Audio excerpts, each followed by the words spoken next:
Bonjour les enfants, nous voilà de retour à l'Oppidum, vous savez, la ville si fameuse des Gaulois. Je vous en ai beaucoup parlé de cet Oppidum ou Oppida, il y a deux façons de l'appeler, là où les Gaulois habitaient majoritairement. Bien sûr, ils allaient aux champs, ils allaient en forêt, mais la majorité des habitations et des structures publiques étaient à l'intérieur de l'Oppidum ou de l'Oppida. Pourquoi c'est si compliqué encore de dire oppidum, oppida? Marie, pourquoi il y a encore deux façons de dire les choses? Tout simplement parce que l'oppidum, c'est encore un nom donné par les Romains. Et oui, les Gaulois n'appelaient pas comme ça leur ville. C'est le nom donné à ces villes si grandes, si sécurisées, où vivaient les Gaulois. Souvent, elles étaient bâties dans un lieu qui déjà était en sécurité. C'était en hauteur ou alors à côté de la mer. Et ensuite, on pouvait rajouter des grandes murailles, de grands murs épais et extrêmement hauts. Donc en fait, l'oppidum, c'était stratégique. Les Gaulois, ils ne construisaient pas leur ville où ils voulaient, n'importe où ils le voulaient. Non, non, non. Ils construisaient leur ville à côté d'un endroit stratégique. Souvent, il y avait la mer, il y avait la rivière, et aussi en hauteur. C'était très important pour les Gaulois d'être en hauteur. Pourquoi? Eh bien, vous voyez ici ces petits espaces, là ou encore ici, on a des espaces un peu comme des tours. C'était pour pouvoir surveiller les routes. C'était en hauteur et on pouvait bien voir qui arrivait par les chemins. Ça permettait de protéger et de contrôler le territoire. Rapidement, si quelqu'un venait très très loin, la petite personne qui était ici, peut-être un chevalier ou alors un vigile, un petit peu de la ville, pouvait avertir, sonner la trompette pour dire attention tout le monde, quelqu'un nous attaque. Donc dans cet oppidum, on a déjà vu, il y avait les habitations. Les habitations des nobles, des riches, les chefs par exemple, ou alors les guerriers, les druides. Mais il y avait aussi les habitations du peuple en général, un petit peu plus humble, qui vivaient tranquillement en harmonie. Il n'y avait pas que ça dans l'oppidum. On voit des maisons, certes, mais il y a d'autres choses. À l'intérieur de l'oppidum, il y avait beaucoup de marchés. On l'a vu la semaine passée, il y avait beaucoup de marchés dans l'oppidum. Là où les artisans fabriquaient, mais aussi là où les artisans vendaient aux villageois leurs bijoux, leurs armes, leurs vêtements, la nourriture. C'est ici que tout se passait, la vie de la ville. Donc il fallait bien fabriquer et vendre ces objets. Comment est-ce qu'ils les vendaient? Eh bien, en échangeant chaque objet contre de l'argent, contre de l'or. Et oui, les Gaulois avaient tellement de richesses et une vie tellement riche qu'ils ont créé et ils frappaient leur propre monnaie. Et oui, fabriquant des choses incroyablement pratiques et belles, il fallait aussi les vendre et pouvoir les acheter. Pour cela, on utilisait la monnaie qui était frappée à l'aide d'un burin et d'un marteau, comme le tailleur de pierre travaillait. Mais il y avait aussi une vie autre. Là, nous avons beaucoup parlé de la vie dans l'oppidum, mais il y avait aussi une vie à l'extérieur de l'oppidum. À l'extérieur de l'oppidum, on pourrait penser, bah Marie, il y a des forêts, il y a des champs, il y avait peut-être de l'agriculture et des bûcherons. Oui, oui, il y avait de l'agriculture, les bûcherons, mais il y avait aussi du commerce. Le commerce, c'est quand on vend des choses et on achète des choses.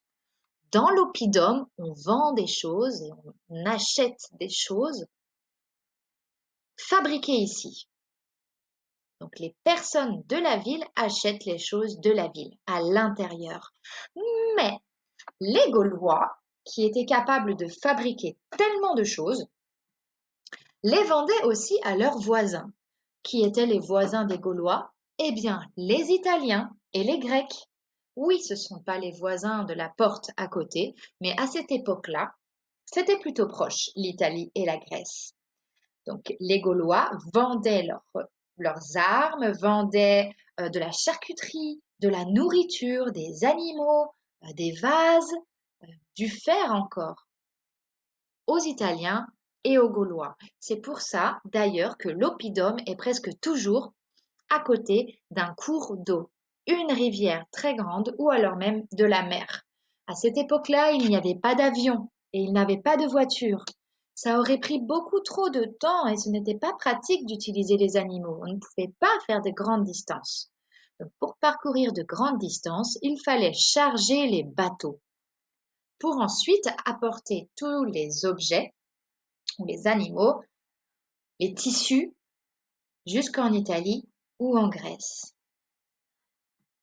Il y avait aussi une grande production de sel. Et oui, beaucoup de oppidum, pas toutes les oppidum bien sûr gauloises, mais beaucoup étaient à côté de la mer. Vous savez, donc là où il y avait aussi beaucoup de marais salants. C'est là où on pratique, on fabrique, on cultive le sel. Il y avait des stratégies très intéressantes pour faire ça.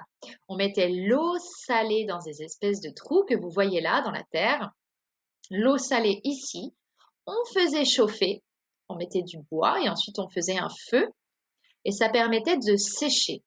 Hop, petit à petit, comme vous l'avez vu avec Chelsea et moi, l'eau avec la chaleur s'évapore en fumée et il ne reste à la fin du processus que du sel.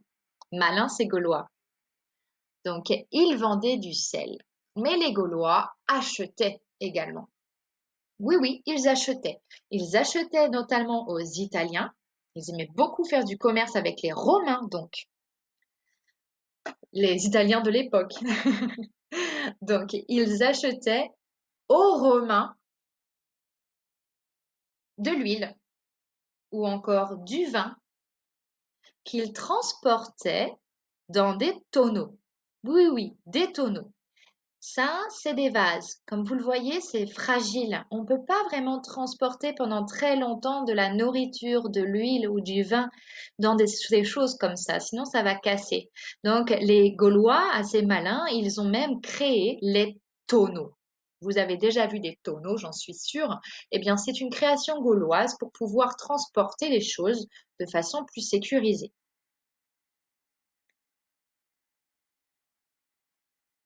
Revenons à l'oppidum maintenant. Donc, on sait qu'il y a du commerce et de la vie en général dans l'oppidum, à l'intérieur de l'oppidum. On sait qu'il y a du commerce à l'extérieur de l'oppidum. On vend et on achète des choses, souvent grâce à l'eau, grâce aux rivières. On peut transporter les choses et recevoir les choses aussi. Mais il n'y avait que du commerce à l'extérieur de l'oppidum et de l'agriculture? Non, non, non. Pourquoi est-ce que les Gaulois ont une réputation de peuple agressif? Bien parce que c'était des terribles guerriers. Je vous ai déjà dit qu'ils étaient polis et extrêmement aimables à l'intérieur. Mais à l'extérieur, si des personnes les attaquaient, alors là, les Gaulois, ils se transformaient en terribles guerriers. Terribles, terribles guerriers. Ils pouvaient aller très très loin, ils étaient très endurants, très forts, les guerriers gaulois. Parfois, ils allaient batailler, ils allaient mener vraiment de grandes batailles jusqu'en Grèce ou en Italie. De grandes expéditions étaient faites. C'était parfois très loin, comme je viens de vous le dire, mais aussi parfois très proche. Et oui, les Gaulois pouvaient se battre contre d'autres Gaulois. Vous le savez déjà, le Gaulois, c'est en fait 60 pays différents, 60 peuples différents. Donc ils n'étaient pas toujours d'accord. Et parfois, ils se battaient. D'ailleurs, ils sont de très grands guerriers, ou ils étaient de très grands guerriers depuis l'origine. Et oui, regardez un petit peu. Les Gaulois, ils viennent d'où? À la base, les Gaulois, c'est juste cette toute petite partie ici, Alstadt. Juste là, ça, c'est les Gaulois à l'origine, il y a très très longtemps. Mais comme ils étaient déjà d'incroyables guerriers, petit à petit, ils sont venus et ils ont gagné tous ces territoires. Tous les territoires ici, mais aussi ici. Oui, oui, oui, ils sont allés dans beaucoup d'endroits. Ici, en Galicie, la Gaule, et même dans cette partie des Ibères. tellement guerriers, tellement forts, qu'ils ont beaucoup conquéri. Et attention, on va revenir par là. Regardons un peu cette carte de plus près. C'est plutôt intéressant, je pense, de voir les différents peuples gaulois. Ici, vous avez par exemple les villes. Certaines villes comme Parisis. C'est Paris maintenant, oui, vous avez bien deviné. Parisis était une oppidum gauloise. Eh oui, c'était un oppidum, un oppidum. Mais il n'y avait pas que ça, par exemple, ma ville à moi où je suis née, Redon. Avant, c'était Redonès. Donc, certaines villes sont encore ici, depuis bien avant nous. Alors, qu'est-ce qui s'est passé? Un jour, on a pu se demander, mais Marie, c'est bizarre, les Gaulois, ils étaient riches. Les Gaulois, ils étaient très intelligents, ils construisaient beaucoup de choses. Les Gaulois, ils étaient forts, c'était d'incroyables guerriers. Oui, vous vous êtes peut-être demandé ça la semaine dernière, par exemple. Ou encore aujourd'hui, c'est possible de vous le demander. Donc pourquoi aujourd'hui il n'y a plus de Gaulois? Eh bien, je vais vous expliquer ça tout de suite. 56 avant Jésus-Christ, un peuple venu de Suisse actuelle, les Helvètes, ce peuple-là, les Helvètes, sont venus et ont commencé à attaquer les Gaulois. Les Helvètes ont commencé à attaquer les Gaulois. C'était bien la catastrophe. Certains Gaulois ont paniqué, notamment les Héduènes. Ici, les Héduènes. Ils ont paniqué parce que les Helvètes les attaquent. Et qu'est-ce qu'ils ont fait, les Héduènes? Eh ben, ils ont demandé de l'aide à leurs copains. Et c'était qui les copains des Héduènes, des Gaulois Héduènes qui voulaient se défendre des Helvètes? Eh bien, leurs copains, c'étaient les Romains. Et oui, les Héduènes ont demandé de l'aide à César. Ils ont dit, César, viens nous sauver. Oh non, les Helvètes nous attaquent. Nous avons besoin de toi. Tu as beaucoup d'armes, tu as beaucoup d'hommes. Viens nous aider, s'il te plaît. César, très intelligent, très très stratégique, a dit, OK, j'arrive, je viens vous aider. Donc, César et ses soldats sont venus et cling, cling, cling, ont gagné la bataille contre les Helvètes. Ils ont aidé les Héduens et ont gagné la bataille contre les Helvètes. Alors on pourrait penser, super Marie, la bataille c'est fini, gentil César, il a aidé les Héduens, tout le monde est content. Eh ben non, César n'était pas si gentil que ça. César a pensé, maintenant je suis en Gaule et j'ai tous mes soldats avec moi. Eh ben, je vais attaquer la Gaule et je vais gagner la Gaule. Il est donc resté en Gaule et a commencé à combattre contre les Gaulois pour gagner ce territoire. Au début, il a beaucoup gagné. Il a beaucoup gagné César. Pourquoi est-ce que c'était si facile pour César? Marie, les Gaulois étaient forts. Pourquoi est-ce qu'ils perdaient beaucoup contre César? Parce que oui, les Gaulois, ils étaient forts, mais ils n'étaient pas unis. Non, c'était 60 pays différents. Pas un grand pays. Non, non, non. 60 armées, pas une grande armée. Donc, tout seul, un petit village gaulois ou une petite ville gauloise ne pouvait pas gagner contre l'énorme géant militaire. Ne pouvait pas gagner contre César. Mais ça n'a pas été si facile que ça pour César à cause d'un Gaulois particulier, un jeune chef, Vercingétorix. Eh oui, ce jeune chef, Vercingétorix, il a dit non, non, non, non, non, non, les amis. Si vous êtes tout seul, si chaque pays gaulois va à la guerre contre César, on va jamais gagner. Ça va pas marcher. Ce qu'on va faire, on va tous se mettre ensemble. 60 pays gaulois ensemble pour gagner contre César. C'était très malin et ça a fonctionné. Mais cela a fonctionné seulement pendant 6 ans. Pendant 6 ans de bataille, 6 années de bataille, Vercingétorix et les autres Gaulois unis ont vraiment mis en défaite les Romains. Ils ont vraiment réussi à résister aux Romains pendant 6 ans. C'est plutôt long, 6 ans de guerre intense. Mais à un moment, à Alésia, la ville que vous allez voir, tic, tic, tic, tic, tic, il faut que je remonte jusqu'à Alésia. On est à Arvennes, on va dire par là-bas. Hop, à peu près par ici, à Alésia. Eh bien, César a gagné. César a gagné parce qu'il a réussi à attaquer les Gaulois qui étaient enfermés dans leur ville. Eh oui, c'est ce qu'on appelle un siège, quand on est enfermé dans sa ville et on a les ennemis tout autour. César a gagné. Vercingétorix, malheureusement, il a perdu. Vercingétorix a été fait prisonnier. Et je préfère pas vous dire ce qui lui est arrivé. Mais les Romains ont gagné. Maintenant, la Gaule appartient aux Romains. Après le siège d'Alésia, après tellement d'années de bataille, la Gaule, le territoire, est devenu romain. Oui, exactement. Donc, à cause des Helvètes qui ont attaqué la Gaule, les Éduans ont demandé de l'aide à Rome. Rome est venue, ils ont battu les Helvètes. Oui, mais ils sont restés pour conquérir. Alors Vercingétorix des Arvennes, ici, donc cet Arvernois, a combattu. Il a combattu longtemps. Il a réussi à pousser les Romains jusqu'à Alésia. Mais à Alésia, les Gaulois ont finalement perdu. Qu'est-ce qui s'est passé après cette défaite?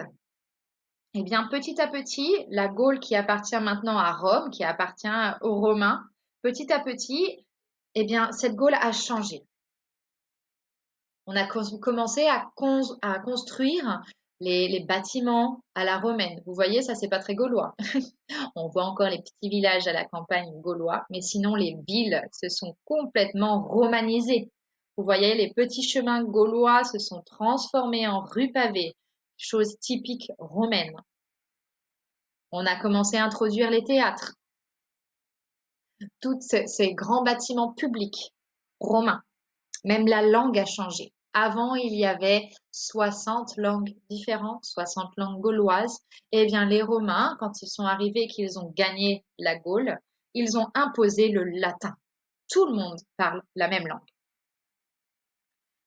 Heureusement, aujourd'hui, il nous reste des petites choses des Gaulois.